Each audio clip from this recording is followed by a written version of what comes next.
Il était une fois un clochard facétieux, dont l'art de vivre était le seul trésor précieux. Laisse-moi te conter sa vie et son destin qui basculèrent un jour grâce à des intestins.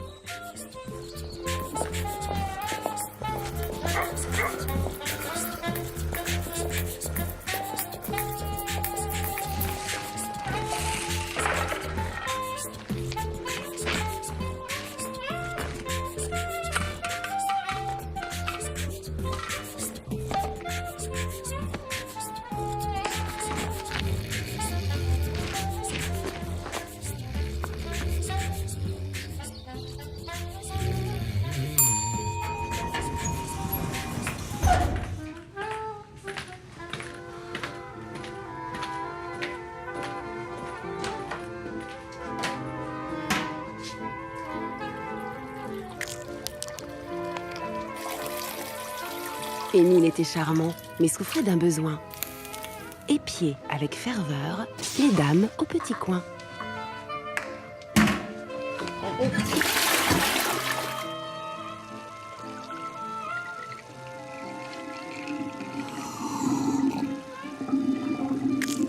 Or, ce travers de porc le rongeant chaque jour, à jamais le priva des joies du grand amour.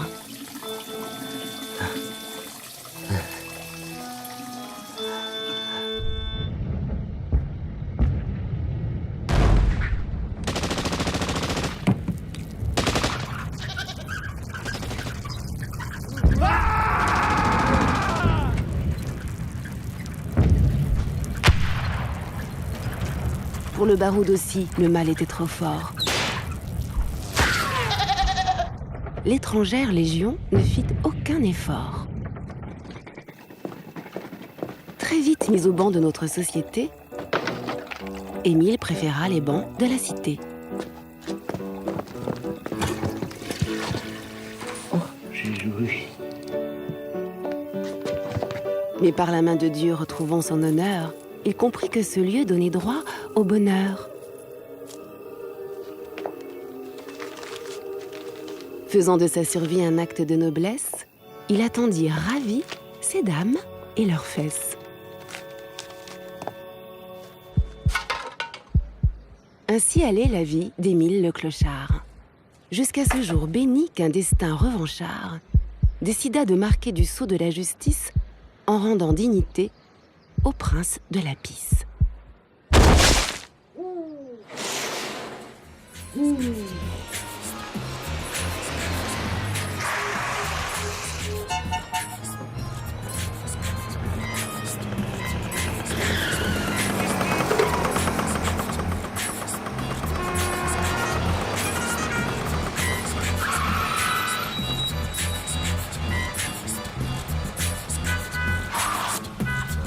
Aristote Édimbourg revint de son travail.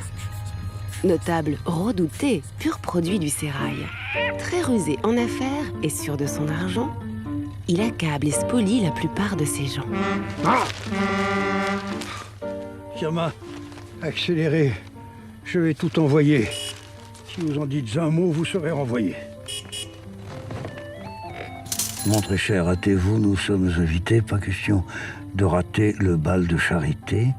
Je vous rappelle aussi que nous sommes mardi, jour où j'apprécierais que vous soyez arrêtés. Pardonnez-moi, monsieur, mais nous sommes à l'arrêt. À quelques pas de nous, le chemin est barré.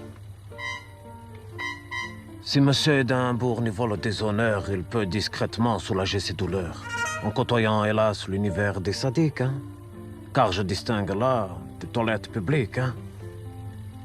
C'est ma foi une idée un peu rocambolesque, mais l'heure est au combat car je défaille, presque. Jamais un Édimbourg n'a tourné les talons, alors imaginez remplir son pantalon.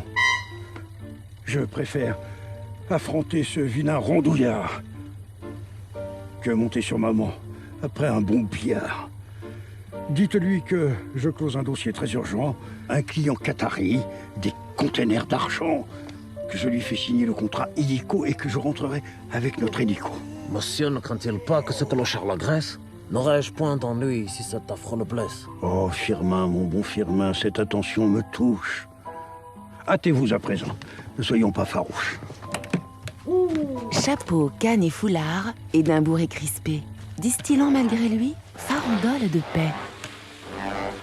Monsieur qui porte le beau, excusez mon audace, mais je gagne si peu en cirant des godasses. Vous transpirez la foi la très grosse fortune sur cette sainte croix. Donnez-moi quelques thunes. Pas des rétro, clochard, libère mon chemin.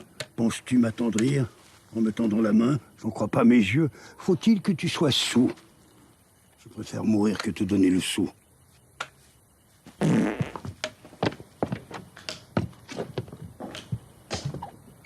Émile, bafoué, retourne à ses godillots, conscient que le vilain l'a pris pour un idiot.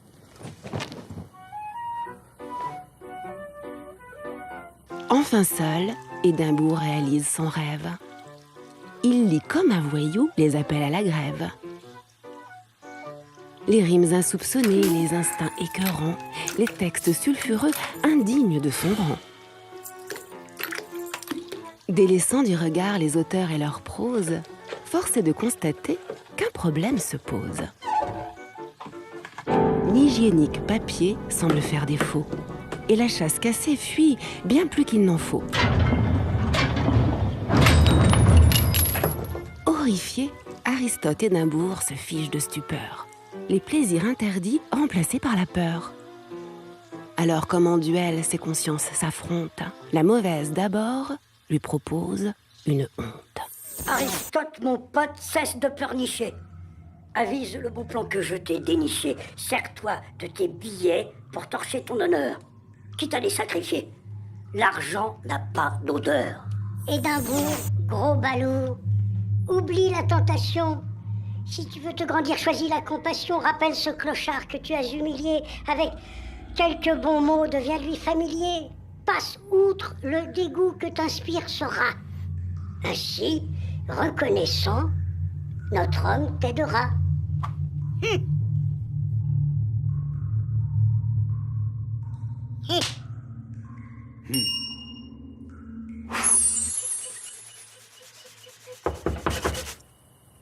Hein? Monsieur, m'entendez-vous? J'implore le pardon.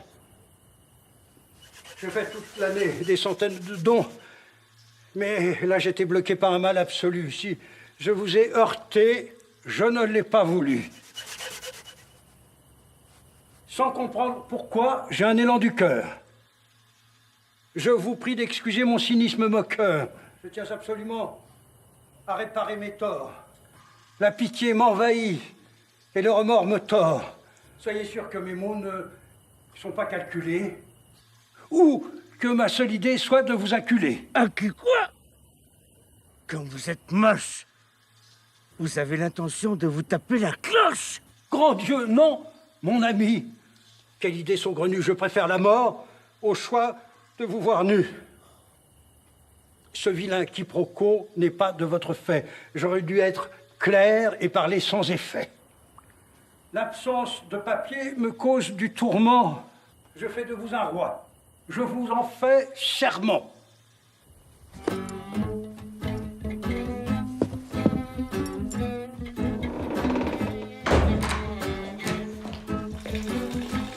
Le destin est joueur. Et même taquin. Un notable égaré sauvé par un coquin.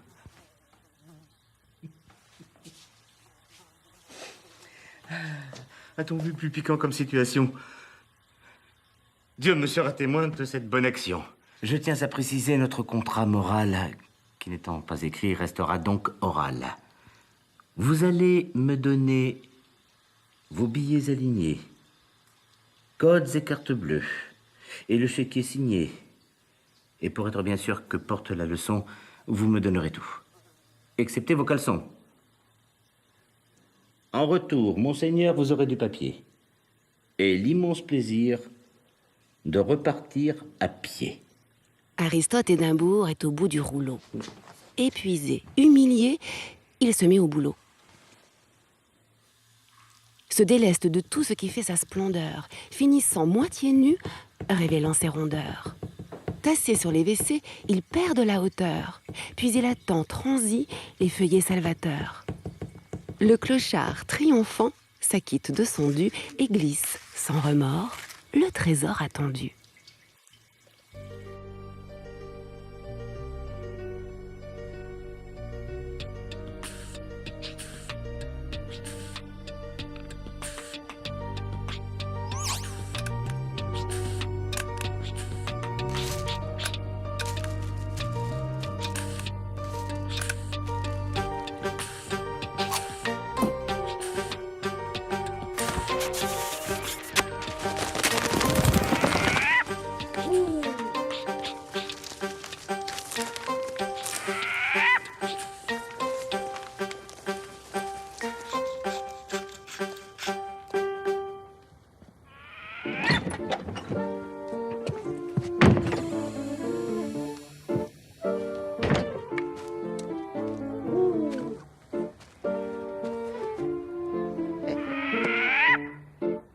c'était ce fameux papier qu'Aristote voulait. Émile, en toute foi, le pensait à rouler.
Et voilà, c'est fini. Bonne nuit, ma chérie. Bonne nuit, maman. Maman, Moi et mon cœur. ça veut dire quoi? Je vous rappelle aussi que nous sommes mardi, jour où j'apprécierais que vous soyez hardi. Alors, ma puce, c'est comme une princesse, tu vois, qui autorise son prince charmant à faire du cheval. Mais que le mardi. Voilà, mon trésor. Fais de beaux rêves. Ah bon? Mais il a le droit de faire du poney aussi?